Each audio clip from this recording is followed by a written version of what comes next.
Hey, welcome back to the State of Love and Trust. It's episode 304, and this week we celebrate 20 years of this record, Pearl Jam's self-titled record, also known as that thing, an avocado. So what are we going to do? We're going to celebrate it by taking the record and shrinking it down to the size of an avocado. He's got props, people. He's got props. So tough decisions are going to have to be made. What are they? Stick around and find out. Next on the State of Love and Trust. Hey, I'm Mike McCready from Pearl Jam. Hey kids, this is Mark Arm from Mudhoney. I'm Kevin Martin from Candlebox. Hi, I'm Dave Cruzen. I'm Tim Montana. Hey, I'm James Joseph from James and the Cold Gun. I am Matt Vaughn from Easy Street Records. This is Pete Droge. And this is the State of Love and Trust. The State of Love and Trust. The State of Love and Trust. Don't forget to rate, review, subscribe to the podcast wherever you listen. Feed the algorithm.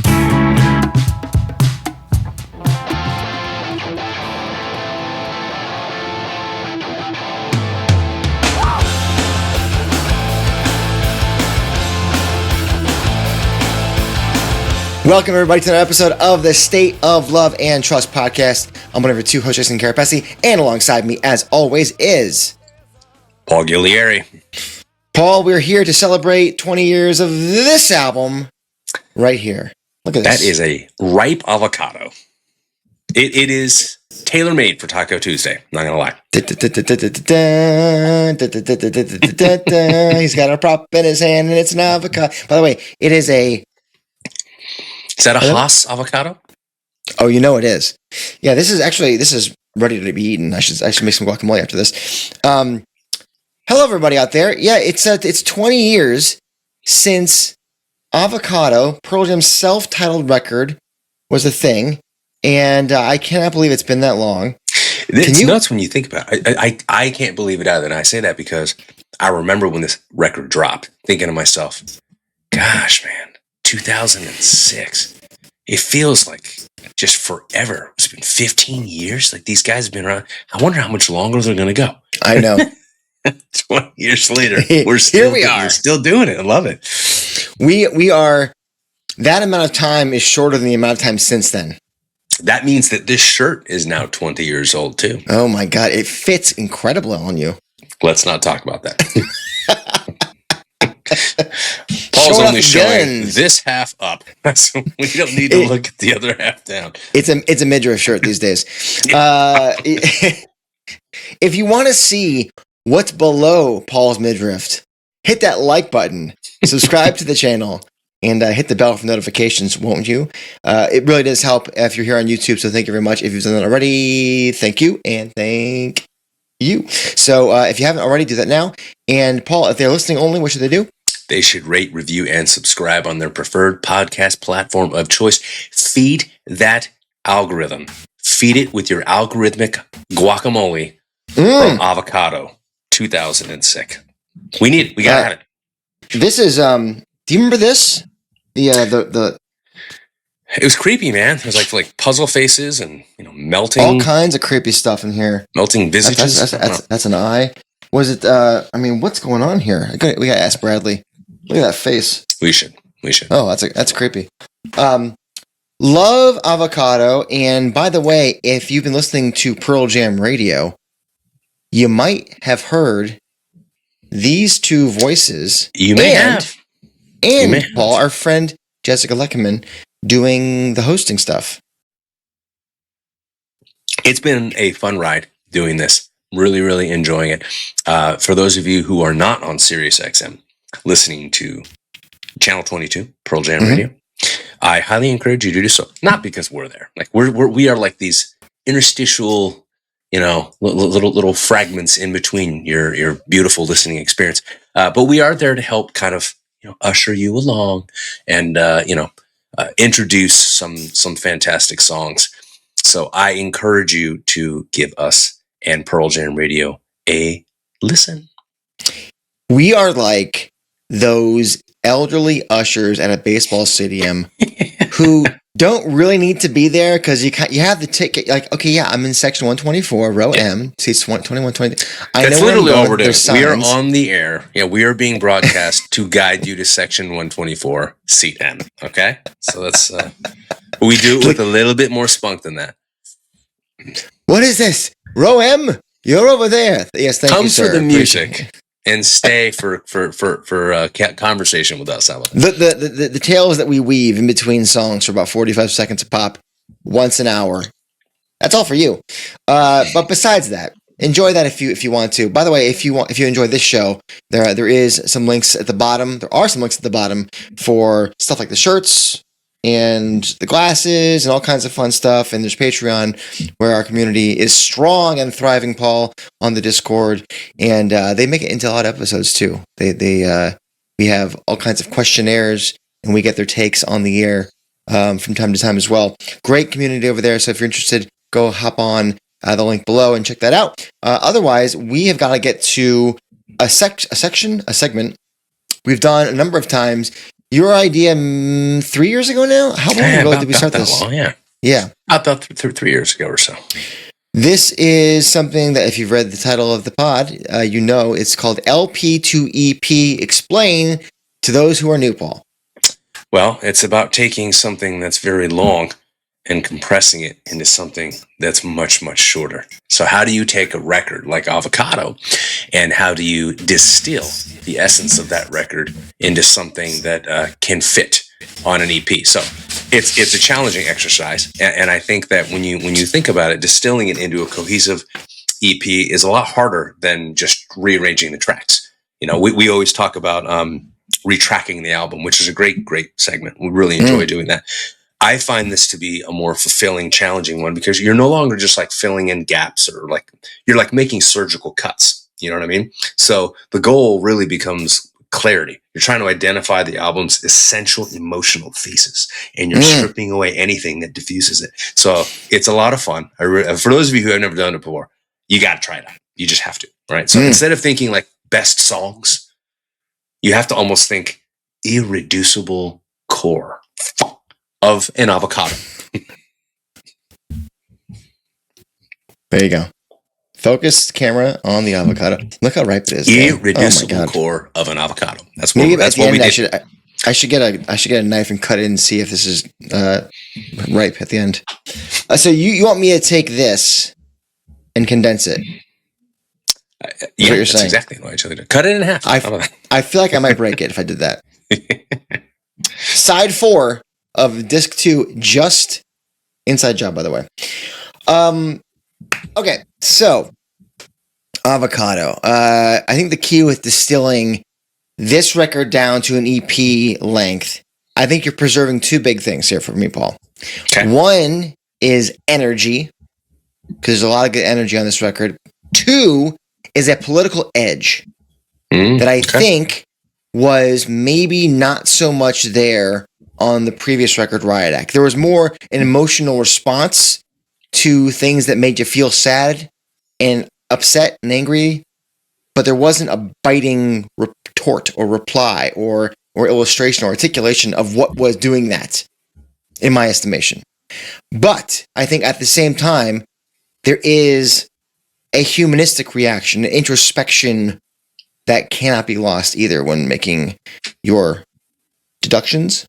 Yeah. You know? So, with that said, let us distill this record down. What, do you want to start first, or should I start first? I'll go. Hit me with your best shot, Paul. Well, if Pat Benatar were here, she would agree with me in saying we're going to open the same way we already open, which is with Life Wasted. Why? Because you need an entry point that is accessible, and Life Wasted is nothing if not that. But it also has to be thematic, and I think this record very much revolves around that idea. It kind of balances that urgency with introspection. You know what I mean? And I think that's really, really key, because it's not just, hey, Pearl Jam self-titled, we're back, right? This isn't that proverbial return to form record. It's really more like, what are you doing with your time? You know what I mean? And I think that question really becomes kind of like the spine of the EP, and it gets you to reflect a little bit. And that's the core, if you will, of what the introspection is meant to be. So I think Life Wasted as an opener is still arguably the best way to start this, no matter how you distill it. Well, I'm going to bore some people and say that you're right. You listen. Predictable. You know how it. I mean, yeah. You know, of all people, you know, I like to do like a book ending when I do my retrackings, right? And Yeah. I do like to do it here in LP2EP playlists as well. So You we also are like gonna to tell a story. I do. I love a good narrative. I love a good arc. That's the international sign for arc. So we are going to start here with Life Wasted, and you might already know what's going to wrap this thing up by me just saying the word bookend. But I'm going to start here because I think it's important to start off on a positive note. You know, there is much to be anxious or angry or upset about in regards to the themes of this record. Themes, I would argue, possibly show up again on Dark Matter, oh, by the way. So to approach these themes in a healthy way, I think we need to take stock of what we are grateful for and celebrate what we've overcome to this point. And I think Life Wasted allows us, like on the full record, to establish our humility, but also ground our self-confidence that whatever's coming, we can take it on, alone or with friends and family. And honestly, musically, it's also a great way to begin. So I'm going to stick with you, and I'm going to have Life Wasted right out of the gate. Love it. Where to next? Well, there's a song that I would argue is indispensable on this record, and that song is Worldwide Suicide. That's where I'm going at track 2. And I say that because it is definitively the album's loudest state. There's no other song on the record that is saying something as vociferously as this one is. Why? Because if you cut this song from the record, you are literally gutting the album's political identity. And you talked about how political this record can be. Remember, 2006, this is pre-Obama years, right? So we are embroiled in the war on terror. We are in Afghanistan, right? We're fumbling around in Iraq. We are, post 9/11 by less than half a decade, give or take. And I think this song also, it really sharpens the EP's stakes very early out of the gate. I think that's important too, because it's not the EP is not about like abstract angst and rage. It's not this unfocused kind of visceral fog that just kind of speaks to a feeling on the inside that anybody can access. It's very, very, very targeted. And I think that's important. And that doesn't mean it's on the nose in its explicitness. What it means is that it's tied, I would say, to more like a specific cultural moment. And I think that when you excise this song from either the LP or the EP, it loses that spine, if you will. So I think this song has to be there, and I think it drives that tone that was set by Life Wasted. I've lived it, a life wasted. I'm never going back again. Into why I can't go back into that because of what is at stake, if that makes sense. No, absolutely. And again, I'm going to bore everybody and say this is also my second choice. You know, I mentioned in my first selection there at Life Wasted that we had to prepare ourselves for some not so great lyrical themes, and here we are. Paul, the world is fucked. Plain and simple. In 2006, you may have felt that way. You might feel that way in 2026. You might. And listen, while the song was written and released in 2006, here we are, into 2026, and Ed could be talking about the exact same thing. And yes, the lyrics do speak to some specific moments with, you mentioned the war on terror, George Bush, second term for him. But again, you can easily translate those to current times. Now, when I first heard this song, lead single, I think it was a very smart idea to make it the lead single. I could not get enough of it. I had the channel turned into K-Rock here in LA, and it would play like every hour on the hour, and my roommate hated me because we were in the car. I just hear that song 8 times a day. But I think it keeps the energy high on this EP version of Avocado as it does the LP, and I think it lays that thematic groundwork of what we're dealing with here. And again, I will repeat, the world is, say with me now, fucked. Oh, earmuffs, parents. I'm so sorry. I should have said that earlier. Earmuffs. Some lines here I really want to point out and highlight. It's a shame to awake in a world of pain. What does it mean when a war has taken over? It's the same every day in a hell man-made. What can be saved and who will be left to hold her? Gee, that's not relevant at all. Musically, I love Matt's drums. They just cut straight in after Life Wasted fades out. It feels pretty good, pretty on point for the record, and it feels so right here as well on the EP. So the question is, where do we go from here? How do we react? And how do we respond to this state of the world? Well, I think Avocado offers a lot of options, and I will distill them further after your second track, Paul. Well, that was my Third second track. track. Third track. All right, Third track. there we go. I have to preface the third track with something that is not on this EP. And the song that I am not including is Marker in the Sand. And the reason I'm not including is because it's philosophically rich, which is what I appreciate about it, but it's very abstract. And I wonder if it's too abstract for such a short format. I think this EP, it really does benefit from like more clarity. You know what I mean? And I think a track like Marker in the Sand, as much as I enjoy it, it really diffuses the focus in a way that it detracts from the way that the EP needs to be sharpened, right? It diffuses it, and the focus needs to be sharpened, which is going to sound weird as a segue, because the song I'm about to include is not one that you would think achieves that. In fact, a Severed Hand, pardon me, that's where things get strange. And I think the reason it's important to include Severed Hand, and the reason I wouldn't include Marker in the Sand, because it's redundant, and I think it diffuses rather than sharpens clarity, is that Severed Hand gets weird, man, but it gets weird in a good way. It does. And I say that because it's surreal. It's not about the abstractness of its lyrical content as much as it is this like psychedelic tone. I think it expands the EP beyond like straightforward, here's what I stand for and here's what I stand against. You know what I mean? It kind of pushes back a little bit against just protest. Not in the sense that it disagrees with it as much as it is willing to deviate from it because we need a break from it. You know what I mean? It hints at different perspectives, a different perception, if you will.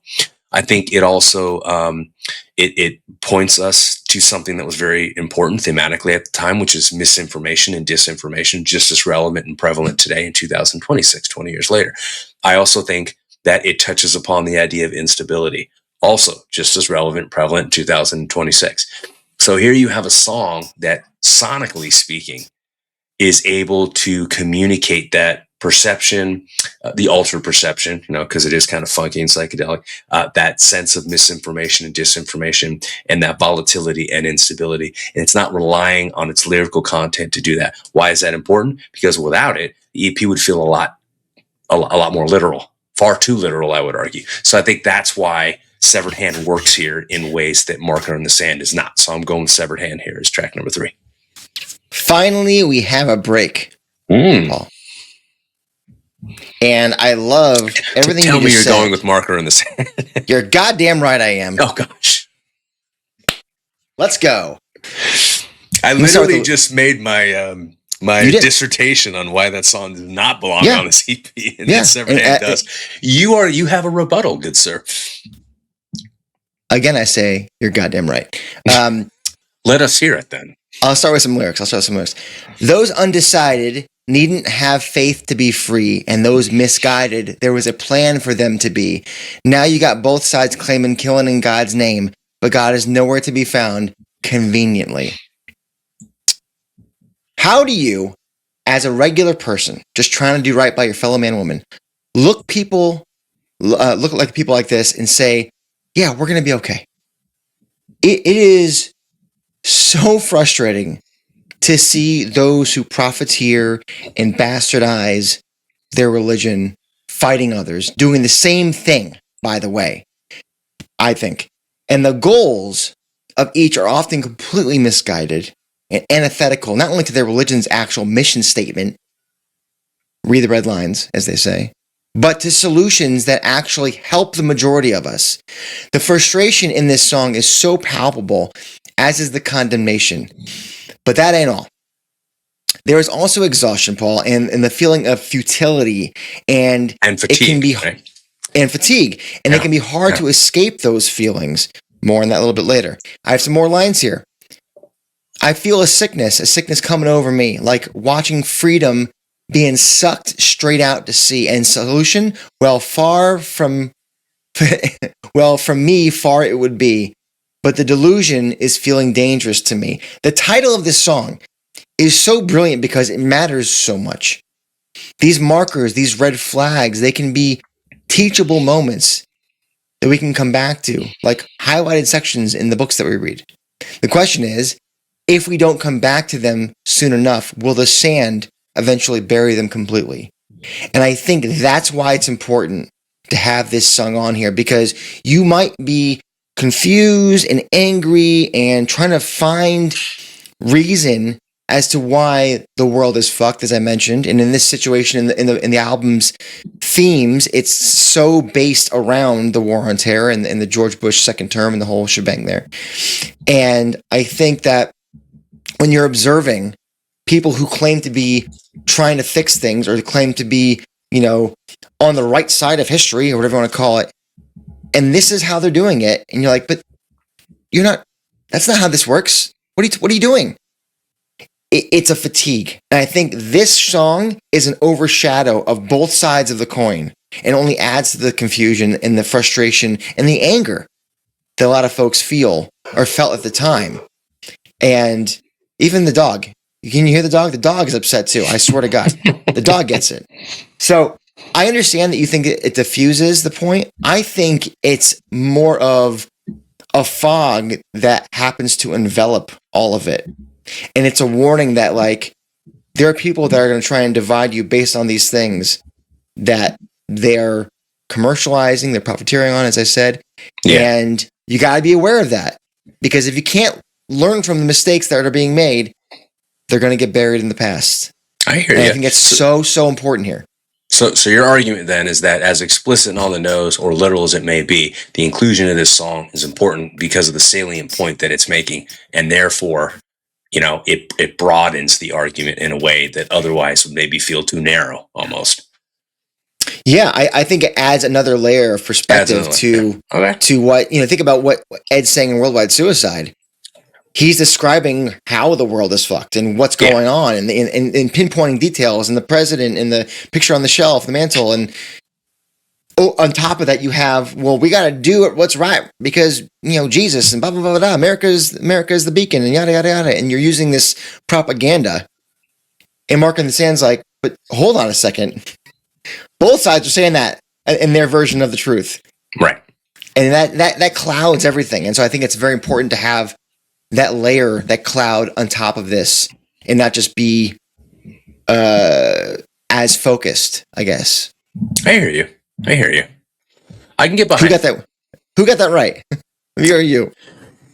I just think, again, I talked about perception when I included Severed Hand. I think that this is just a perfect example of how you can have two different perceptions, and it's not like one is right or one is wrong. I think the story and the impact that I'm trying to create with this EP, it can't be achieved with the inclusion of Marker in the Sand. Whereas conversely, what you're trying to do with it, it relies upon it. It's dependent upon adding a song in another layer like that. So. And I'm curious where you're going to go next. We each have 3 left, right? Mm-hmm. So I have an idea of what song you're going to include that I'm not going to include at the exclusion of Marker in the Sand, because guess what? I also have Severed Hand on mine somewhere. But so that's the trade-off. So I'm curious to see where you go next. Well, I'll tell you what it's time for, an emotional pivot, okay? I say that, and I say it because we're at a point now where it's war commentary, you know what I mean? And the EP has to expand beyond simple commentary. It has to become personalized. It has to feel intimate. It has to feel devastating. And I've referenced that film, The Messenger, with Ryan Gosling and Woody Harrelson before, where they play, that I forget which branch of the United States military they belong to, but they're basically during Vietnam going to these families on base, and they're delivering the news that their sons or their husbands or their brothers are not coming home. And they're the ones responsible for delivering that news. They're the ones knocking on the door, responsible for that. And I always think of Army Reserve. I always think of that line, I'm not blind. I can see it. It's like lightning in my child's eye. I can see it coming. And it's devastating.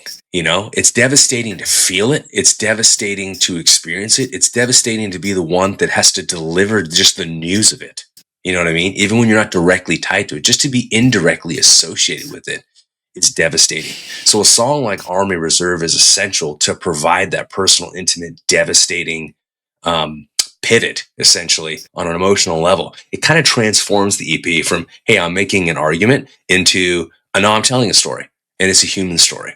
And I think without it, Worldwide Suicide, which is a song that came earlier, it risks feeling more like just rhetoric instead of like a lived reality. And it has to be a lived reality for it to hit. You know what I mean? There's no impact. It just feels like preaching from a pulpit otherwise. So I'm going with Army Reserve here for those reasons. Yeah, it's God, this is such a tough exercise. It's you're absolutely right on songs like Worldwide Suicide. And I always feel like I like those kinds of songs because I like when bands take stands or groups take a stand on something and make a point. Think about all those Bob in Dylan isolation, songs. In a vacuum, I'm with you. But right, on an EP or an LP, you've got to balance it. And the thing is, the humanizing, the human part of it. And that's what Army Reserve is, which is why it's an excellent choice. We'll get to a human side of mine soon, but right now I'm going to set with Severed Hand. And all right. Yeah, I mean, you spoke well of it before. I'm going to add so you went almost dichotomy here with Marker in the Sand and Severed Hand. Well, there's a reason. The argument you just made, right? Interesting. There's a reason. Okay. I'm going to get, I don't want to say literal here, but I'm going to speak to some of the lines specifically in a sense. And I will say that I have never been one to dip into illicit narcotics, Paul. I haven't not smoked the devil's weed. I'm only human, and was once young and cool, but nothing outrageous. And yeah, I drink. I mean, I'm drinking right now, so I'm not totally immune from wanting to feel not totally present, if that makes sense. Hey, if you are a Pearl Jam fan and you're listening right now or watching, you are highly likely to have seen Eddie Vedder drinking wine straight from a bottle. So I'm just going to say, so we're in the right space. It's not like we're pushing boundaries here. No. My point is that I think this is what Severed Hand is about. Using something to forget about the shit that we have to deal with. And I don't mean everyday stuff. And I don't mean in a dangerous way. I think sometimes you just don't have the mental or emotional bandwidth to carry life through. And that's where I think Severed Hand comes in. I love how it fades in after the ending of Worldwide Suicide, or on the end of Marker in the Sand. But let's look at the bridge lyrics here. If I don't lose control, explore, not explode, a preternatural other plane, with the power to maintain, like a tear in all we know, once dissolved, we are free to grow. What is human? What is more? I'll answer this when I get home. It's always the bridge, right? I'll answer this when I get home. As in, I cannot take on the weight of the world right now. I cannot read another headline. I care too much about things to feel this right now. And I think that we all need a break, even when we are super committed to the fight, to making the world better in whatever ways that we can. And I understand this mindset. And honestly, can I leave out the best outro of the record? I could not possibly leave out the best outro of the record off the EP. So I mean, I can't have Mike McCready mad at me. So we have to give it up for the music for sure. This song, it's one of the best in the catalog for me.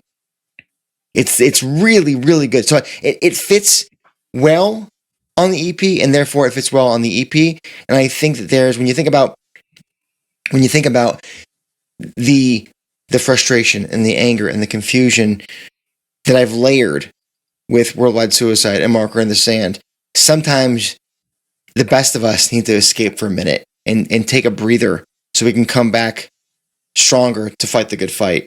And so I recognize that for some people, there needs to be a bit of an escape to handle that. And there's the ending of that song, that craziness, that could go any number of ways. But I think that there is, again, a human quality to saying, I need a minute. And I'm going to need that minute in my own way, because this is heavy. So for me, I like sitting it here in the 4 spot. or is this 4 or 5? This is 4. This is 4. And then you'll see why the next songs make more sense from where I'm sitting. So that's 4 for me. What do you got for 5? Well, I'm at a place in this EP now where I think it's the turning point towards more of a resolution at this point. Right? We've had that personal, intimate, emotional pivot, and I think we need a song from Mike McCready to introduce that self-reflection and the possibility of interchange that comes with that emotional pivot. And that song is Inside Job. So it's long, but it's beautifully self-reflective, and it's a wonderful, wonderful example of what Mike is capable of when given the opportunity to just kind of spread his own wings. And I would love to hear more of that, by the way, in the catalog moving forward. Mike wrote this song. It's almost like I almost tried to kill love, but it's the highest sin. I love that line from this song, this idea that love is so sacred that any attempt to compromise it or illegitimize it or worse, stifle and kill it, to suppress it, there is no greater sin because there's nothing more uplifting. I mean, it is the tonic of all tonics. And to try and kill that, essentially, is to kill the humanity within you and everyone around you, you know? So I think this song is essential. I think that the EP needs a shift at this point in time. Otherwise, it's basically just like descent with like no counterbalance. You know what I mean? So I think this song is essential. It's essentially placed here after Army Reserve. And I think it's important there for that reason. And I'm going with Inside Job as the EP's like turning point towards resolution, which sounds strange because you would think, well, isn't that resolution supposed to be the conclusion? No, in fact, it isn't. And I'll get to why in a minute. I'm very curious about that. Before we get to that, though, my 5th pick is going to be Comeback. Solid. Now, I debated between this song and another that I'll mention in a little bit. But Comeback is, I think, musically and thematically kind of the dip in the wave to some of the other emotions on the record. It's vulnerable in a different way and as naked as you can possibly get. The music allows us to breathe for a minute. Well, 5 actually. And I think it allows us to reflect on the real costs of the choices that we as a society make. And I can tell you that as someone whose default emotional response to a lot of things is often anger, allowing yourself to feel sadness, especially as it pertains to grief, this is therapeutic. And we say it all the time on this show that without the lows, you can't truly appreciate the highs. And it's not a singular axis either. We are 3-dimensional beings. So a song like Comeback shows us that it's okay to feel 3-dimensionally. That's why we need this song on the EP. And I choose this song instead of Army Reserve because it's a little bit more open-ended. It allows for a lot of the similar emotions of grief and loss, but it isn't so pointed to a soldier, even though that callback to Worldwide Suicide is very well noted and appreciated, and you know how much I love Army Reserve. I mean, I fucking love it. Yeah, so for me not to include it on this is very difficult, but I felt that Comeback was broader enough that it could include that and be a little bit different musically to offer that box being ticked. So it was a tough trade-off for me, but it's not like Comeback's a bad song. It's a fantastic song. So Comeback at 5. I'm going to agree with you because I think it's actually the perfect way to end the EP. Oh, lovely. Okay, great. I do. And I say that because Eddie Vedder delivers something that in this song, and it's a beautiful song. It is raw enough to do something that no other song in the entire recording session does. And that is recontextualize everything that came before it. Politics, war, confusion, all of that just collapses into like personal grief, man. Right? Because all those, it's just rhetoric and ideas until it becomes real. And when it becomes real for you, it's like the weight of it, your chest just concave collapses from the outside in under the weight of it all. And I think that that's important because all that personal grief, it's that emotional truth of the record. We talked about the emotional pivot in Army Reserve. Come Back is the truth that comes out of that pivot, that realization. And I think to strategically place this song here, where we had Army Reserve in between with Inside Job, is important, because you had that emotional pivot, I think, with Army Reserve, and then you have that, that shift, I guess you could call it, right? That resolution is what I called it, with Inside Job. But at this point in time, you need that conclusion. You need that truth that comes out of it. Now, for you, it happens earlier in the EP, but for me, I think that's where this needs to end. That's the note that I want this to end on, is that emotional truth. And that once we achieve that, there's really nowhere else to go. You know what I mean? So I'm going to end here. And I think it's important to end here because I just want to take a minute to talk about the songs that were cut out. And then when you finish, I'd love to hear some of your reasons why on any of these as well. I left Comatose out. I left it out because it's really, it's high energy, which is cool. You know what I mean? Even though Eddie feels like he swallowed a frog when he's singing it. But it's also very redundant. You know what I mean? It's aggressive, but we get all that in Life Wasted anyway. We get all of it on Worldwide Suicide.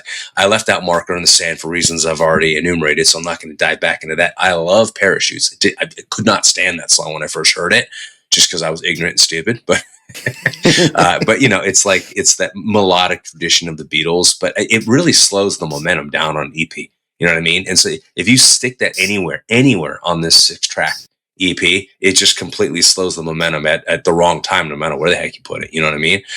In a longer composition, I think that it gives it more breathing room where it could fit. Unemployable. This one was hard to leave off because, like, narratively speaking, it's really strong. But I think, like, thematically speaking, it's like it lives right next door to Army Reserve. You know what I mean? And I wanted that more devastating impact to come with it. That like systemic fallout of like war versus economy. That's cool. But it's the personal piece, the intimate piece that hits harder, I think, emotionally. So I deferred towards Army Reserve. I left Big Wave out. It's fun, but I mean, it's arguably expendable. I think in this format anyway. Now Gone was hard because I think I thought for sure you're going to include Gone. I love the subtlety of it. I love how it's reflective, but I'm getting all that with Inside Job. And I would say when you compare the two, Inside Job just overshadows it by a mile. You know what I mean? Sure. So that whole, like, and you mentioned this word before, escape, that whole escape realization role, I feel like Inside Job's occupying that role with a heck of a lot more weight and payoff than I'm getting out of Gone. So those are why, those are the songs I left off and the reasons why. So I'm gonna quickly go through my 6, and I'm gonna hand it to you to close us. So I went with Life Wasted to start us off. Then I went into Worldwide Suicide, followed by Severed Hand, Army Reserve, Inside Job, and we end with Come Back. Take it away. Well, I imagine that you could guess that I'm going to end with Inside Job, as does the LP. May I give you some lyrics? Please do. Underneath this smile lies everything, all my hopes and anger, pride and shame. I make myself a pact not to shut doors on the past. Just for today, I am free. I said there would be a bookend to Life Wasted, and I think that this is the right bookend. This, for me, is the response, rather than the reaction to everything we've seen across the album. At the end of the day, it's all about recognizing how we respond to hate, which is through love, as we've been saying. But that love must start inside yourself. And few songs get this better than Inside Job. It has to remain when considering a distillation of this record. Let me run into the rain to be a human light again. Let me run into the rain to shine a human light today. When everything around us feels broken, misguided, backwards, anything you do to course correct, to be a part of the solution, must begin with this sentiment. If it all comes back to, and it's all centered around humanity, be the change you wish to see in the world. This is why I love that this closes out the record, that it's going to close out my EP, because it feels like it connects a through line to Life Wasted. There's a gratefulness, there's a gratitude of who we are, and there's an acknowledgement that we have to be part of the solution, but it starts here. And everything in between leads you to that point. It's almost like confirmation, gets you through the ups and downs. If you can get through all those things, if you can get through a shitty war in a world that wants to implode itself, if you can get through the people trying to profit off of this but sell you propaganda, you can get through this. If you can take a little side quest with some narcotics that help you cope, understandably, you can get through this. If someone close to you loses their life and you're here, this is where it begins to solve the problems. It all ends here. And everything that comes before, this is the moment, which is why I think it ends the album. So for me, I love the way that you pivoted and had to come after this, but for me, I have to have it as the ending. So the 6 that I have: Life Wasted, Worldwide Suicide, Marker in the Sand, Severed Hand, Comeback, Inside Job. And when it comes to the songs that did not make it, I'm with you on Comatose. I love the aggression. I love the lyrics in it, but we get enough of it in other places. What am I missing here? Parachutes. Ooh, I was real close to including Parachutes. I'm with you on the energy. It would have sucked things down, and I think we get enough of a gear shift from Comeback. Okay. To kind of tick that box in a sense. How about Unemployable, Big Wave, or Gone? Well, Big Wave, that's fun, but that has no business being on the record.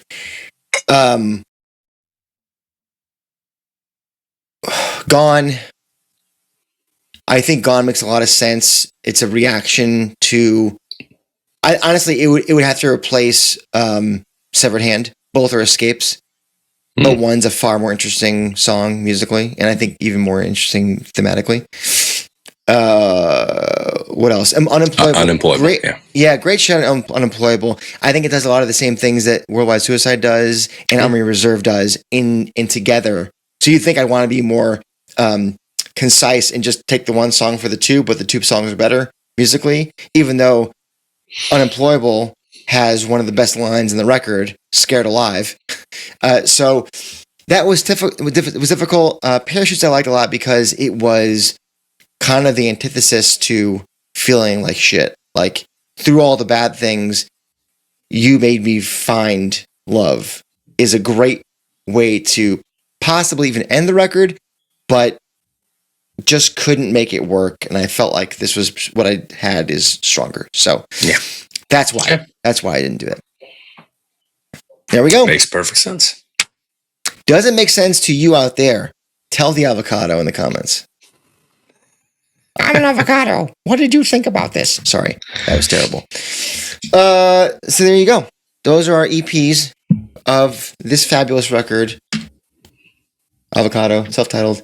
So tell us wherever you talk to us online what your EP version of Avocado would be. It's 20 now, so if it doesn't like what you have to say, it'll have to underage drink to get past what you've said.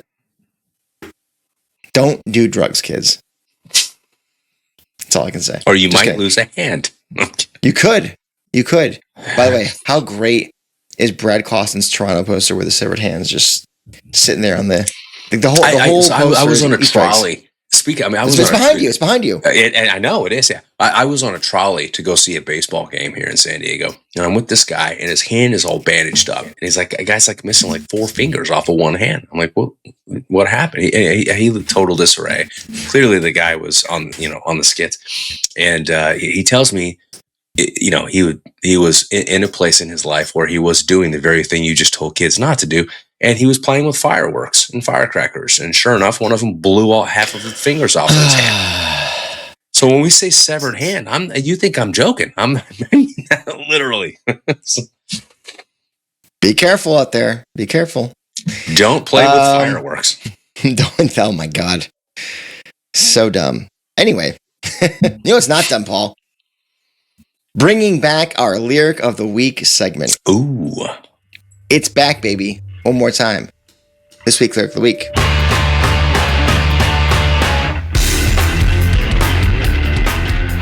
This week's Lyric of the Week, it comes from a record that I mentioned earlier, Paul, which is Dark Matter, because that's the only record we have left to do these for. So take your pick of which song it's going to be. Well, this week it's going to be Waiting for Stevie.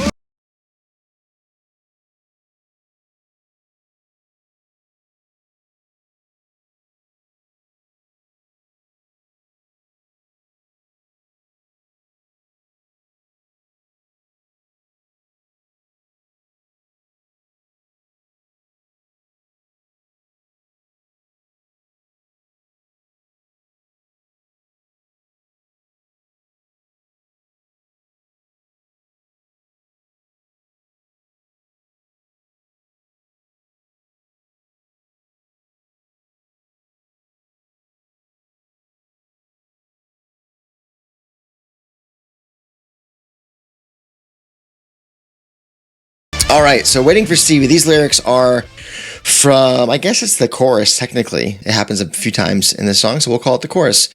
What do you got, Paul? I think that there's something about not loving yourself that incapacitates you in a way where you become so disassociated and disconnected from others that you either reject their love almost in this self-sabotaging way, or you lack the capacity to access it as much as you wish that you could. And we talked in this song, and I've made connections from this song to Break or Fall off binaural. When you're looking for that tribe, you know what I mean? Like that's why community is so important, so that you don't find yourself in a position where you are so disconnected and so far away from love, to the point where it feels like it's being killed. And to reference that line off Inside Job, it was the highest sin to kill love. So I think this is an essential song on a lot of levels when it comes to these repeated thematic pinpoints, if you will, throughout the catalog. And it's almost like these like little reminders, it's like history keeps repeating itself on an intimate, introspective level. So it's not about studying, the landscape of a nation as much as it is you as a person in the relationship that you have with others, and the role that love plays in your ability to connect with yourself, and therefore on a macro level with everyone else. So Waiting for Stevie, these lyrics here, it just underscores the importance of why connection with others is important, and how without that, doesn't matter how many people love you, you won't feel it if you don't find it within yourself first. So Yes, and I'm going to add another layer, because when I hear this song, and it's about, essentially what Ed has said live, that it's about a young woman who finds her group, finds her tribe. Finds her tribe was the word he used, yeah. Yeah, finds those who she can connect with that understand her. And the songs are the impetus for that group to form. And is that not the Pearl Jam experience? It's a lot of bands' experiences, I think, for those people who are huge fans of any band or any artist. But I will look back to my youth and think about a simple fact that, when I was 13, 14, I moved. And I moved far from where I had grown up since I was 4 years old. 4 to 13, pretty impressionable formative years. Yeah. And I left there, and the town that I went to was very different in the way that the people there, the kids my age, were very different. And I could not figure out why they were the way they were. And so I had a difficult time picking up people that I wanted to call friends. And I found people. And the reason why I found people was personalities for sure, but Sure. there was generally some music involved. And one, That's I how can we remember. met. This is true. I have found that for me, music is the conduit.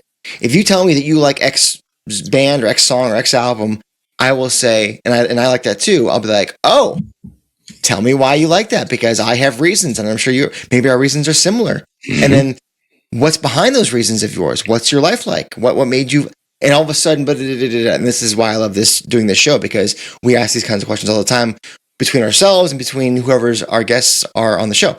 So I can think back to myself being an impressionable teen and finding these new friends because of certain bands. I remember being in a room with one of these new friends, and it was 3 of us. And by the way, we're all still friends. And we were playing, it was 3 of us, 2 guitars and 1 drummer. And we were playing, there was 2 songs that come to mind. I'm sure there's more than this, but there was Shade by Silverchair. Love it. And there was Sanitarium, Metallica.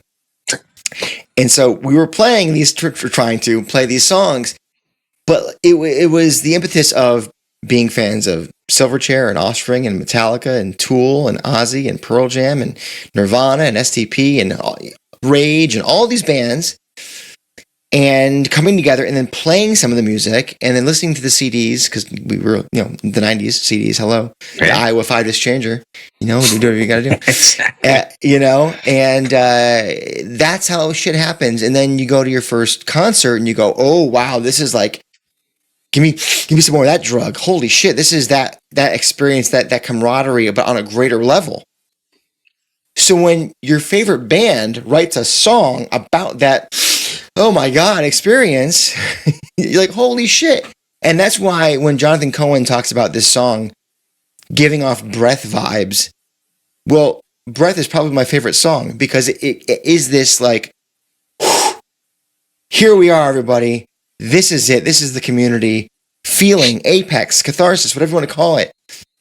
And you get flavors of that.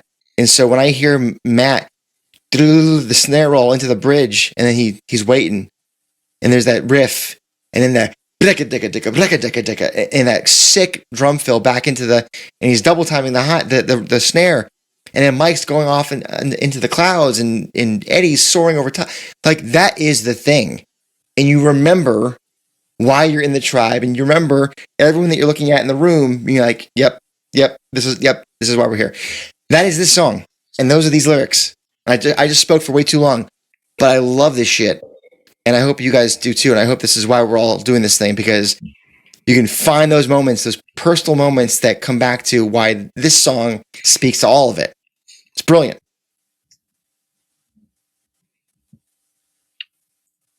Paul?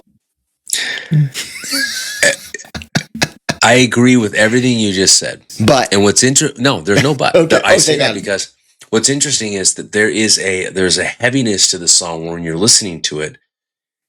You almost see the band in 1992. You know what I mean? Like you see the band almost like on the set of Singles or something. You just do. And that was especially the ending of the song. When I hear that ending, it's like a time warp. It just sucks me back into that Singles era. And I think that that's important, because it was Andrew Watt who was able to somehow, in his fandom, he was able to channel that out of the band in this recording. And a lot of people will say, look, Dark Matter just feels overproduced in places. Hey, the production is the production. You want to quibble with it, that's your prerogative. I think it works. And I think that a song like Waiting to Stevie benefits most from this type of production. So, I mean, I think his touch and his ability to just add that extra layer and those guitars, that wall of sound at the beginning is, I mean, it's just like, it's huge. Just it's like a wave pool that just boom hits you in the face. So, yeah. Well, and think about the genesis of the main riff. Mm-hmm. Literally sitting around waiting for Stevie Wonder. Waiting for Stevie, as the song title is. And Ed and Andrew are just doodling on the old guitar. And Andrew starts playing something, and Ed goes, pardon me if you've heard the song before, but this story before. He goes, "Did I show you that riff?" And Andrew's like, "No." He's like, "I have almost the exact same type of riff that I was going to show you." And he plays like, I guess, a version of what Andrew played. And they come up with some sort of, either one of the two or an amalgam of the riffs that they both had independently thought of. But the reason why I find that so brilliant is that Andrew was brought into the music space and became a huge music fan in large part because of Eddie and Pearl Jam. Yeah. And here he is writing a riff that would be the impetus to a song about finding your tribe and your favorite bands and music. And How it's just like, am I right? how meta. So that's the word these days, huh? yes. So with that all said, we have to go check out and find the best live cut. Ready to stand up!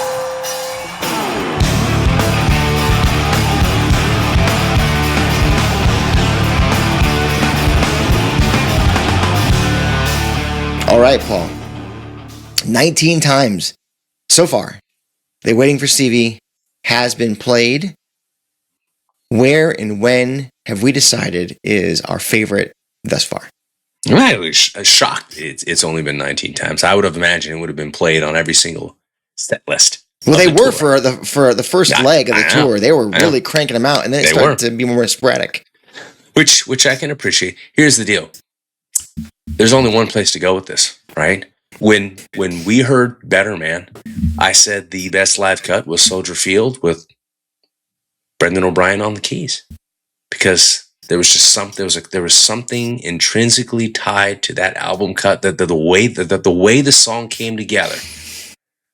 And you just outlined perfectly why Waiting to Stevie is no different. There's something about that conversation and that spontaneous improv happening in the studio with Andrew and Mike and Eddie that led to the genesis of the song. How could we not go to Madison Square Garden, where Andrew Watt joins the band for the song?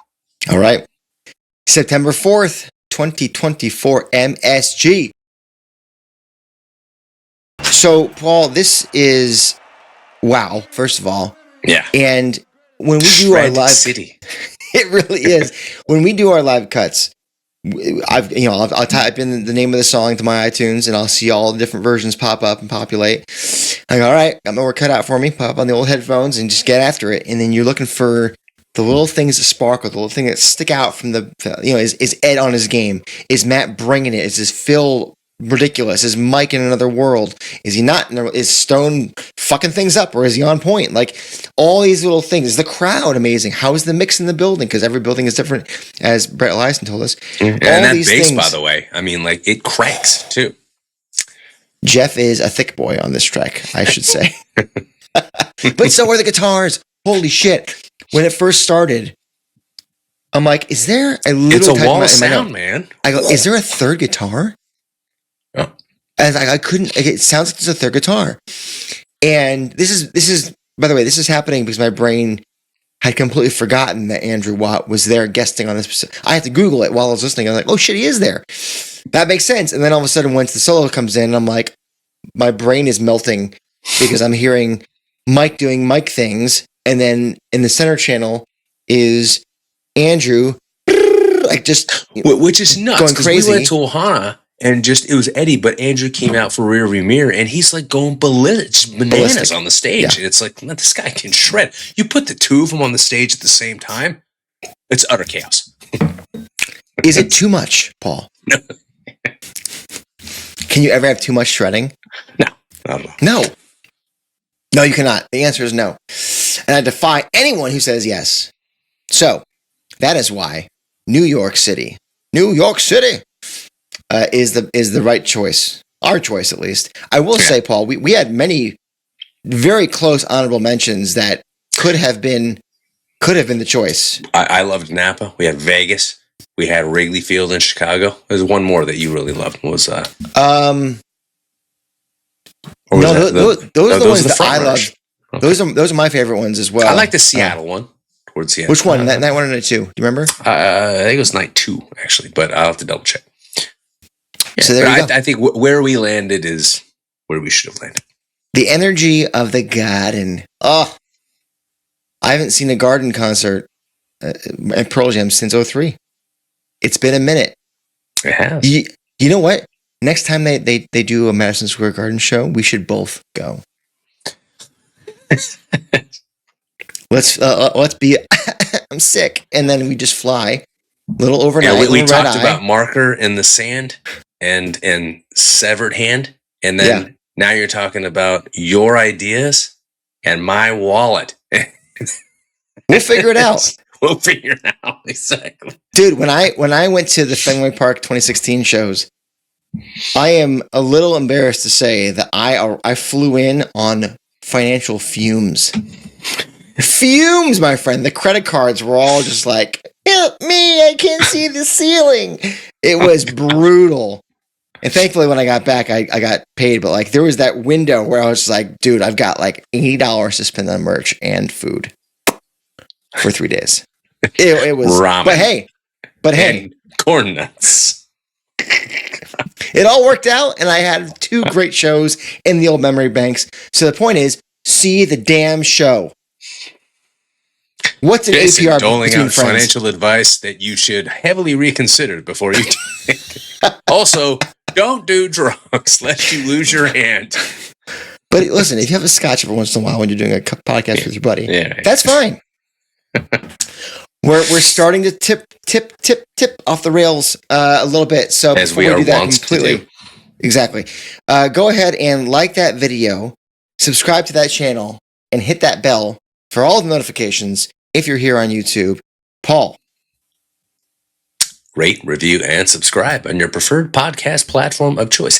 Feed that algorithm with algorithmic guacamole made from the finest Haas avocados you can find. There's one of them. There's one. Oh, it's the perfect indentation. Yeah, it feels nice. And hey, why don't you show me that album cover one more time? Okay, you ready? Over, yes. Under. Worst album cover of all time. Oh, I mean, how high can you go? I don't know. I'm just saying, like, when I first saw it, it did not register with me that, like, that wasn't my reaction to it. I was like, oh, this is interesting. But it's amazing to me how much vitriol this album cover has. Vitriol. There are people that look at it like, what in the name? Or like, who in the blue hell gave them this idea?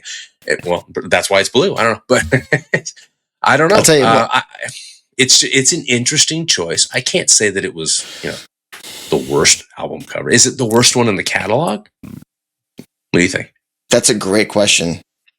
Is it I'm not too fond. Well, I shouldn't say. I don't know. Maybe we should rank the album covers one day. Have we devolved into that? No, we rank have the not. album covers. Tier 1. We have not. This sounds like something for a Facebook group would probably. Yeah, this is not for us. This is not for us. It's not for us.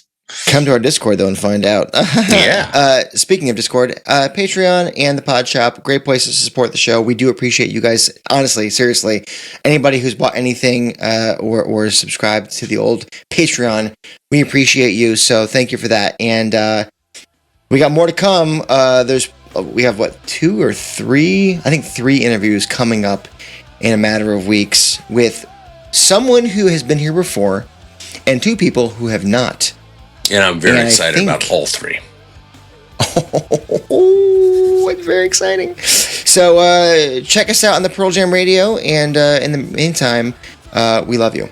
And we'll see you next week. And until we do, you've been listening to or watching The State of Love and Trust.